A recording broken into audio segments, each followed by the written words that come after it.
Hello friends, இன்றைக்கி ஒரு சூப்பரான ஒரு டின்னர் ரெசிபி பார்க்கலாமா? நம்ம சேனல் நீங்கள் இன்னும் சப்ஸ்கிரைப் பண்ணல, இப்போ கண்டிப்பாக சப்ஸ்கிரைப் பண்ணிக்கோங்க. ஒரு குக்கர் எடுத்துக்கோங்க, ஒரு டேபிள் ஸ்பூன் தேங்காய் எண்ணெய் சேர்த்துக்கோங்க. நான் எல்லா சமையலுக்குமே மேக்ஸிமம் தேங்காய் எண்ணெய் தான் சேர்த்துக்குவேன்.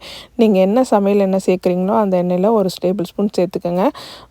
ஒரு வெங்காயத்தை கட் பண்ணி சேர்த்துக்கோங்க. ஒரு ஸ்பூன் இஞ்சி பூண்டு பேஸ்ட் சேர்த்துக்கோங்க. ஒரு தக்காளி சேர்த்துக்கோங்க. நல்லா வதக்கிட்டு அது கூட ஒரு ஸ்பூன் கரம் மசாலா, ஒரு ஸ்பூன் மிளகாப்பொடி, ஒரு ஸ்பூன் மல்லிப்பொடி, அரை ஸ்பூன் மஞ்சள் பொடி சேர்த்து உப்பு சேர்த்து நல்லா வதக்கிக்கோங்க.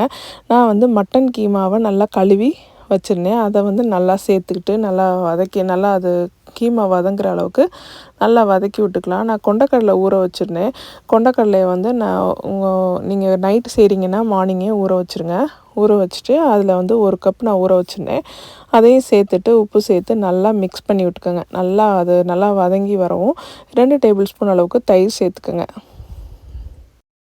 மல்லி புதினா சேர்த்து நல்லா மிக்ஸ் பண்ணிவிட்டு நம்ம ஒரு செமி கிரேவியாக தான் செய்ய போகிறோம். அதனால் ரொம்ப தண்ணி தேவையில்லை. அந்த பயிர் வேகிற அளவுக்கு தண்ணி சேர்த்தா போதும்.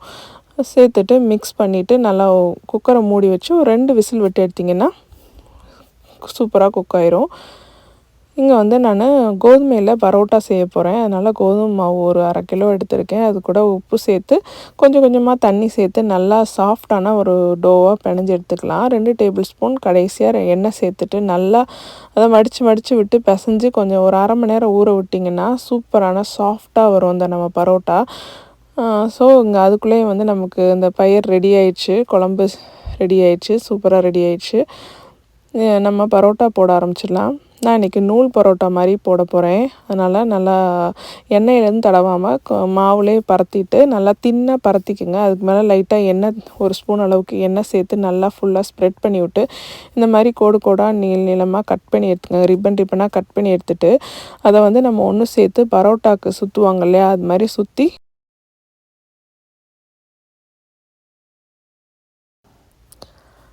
எடுத்துகிட்டு திருப்பி நம்ம பரத்திக்கலாம். அப்படியே ரவுண்டாக நம்ம ஷேப்பாக பரத்திட்டு அப்படியே தோசைக்கல்லில் போட்டு 2 பக்கமும் நல்லா எண்ணெய் சேர்த்து சுட்டு எடுத்திங்கன்னா சூப்பரான பரோட்டா நல்லா சாஃப்டாக இருக்கும். இந்த மாதிரி செஞ்சு பாருங்கள். கண்டிப்பாக சூப்பரான சாஃப்டான பரோட்டா கிடைக்கும். நீங்கள் மைதா மாவில் செய்கிற மாதிரியே கோதுமை மாவில் இவ்வளோ அழகாக செஞ்சிடலாம். ரொம்ப சிம்பிளாக செஞ்சிடலாம். ரொம்ப டேஸ்ட்டாகவும் இருக்கும். மைதா மாவை நம்ம அவாய்ட் பண்ணுறது ரொம்பவே நல்லது. கோதுமை மாவுலேயே நம்ம இந்த மாதிரி பரோட்டா செஞ்சு சாப்பிட்லாம்.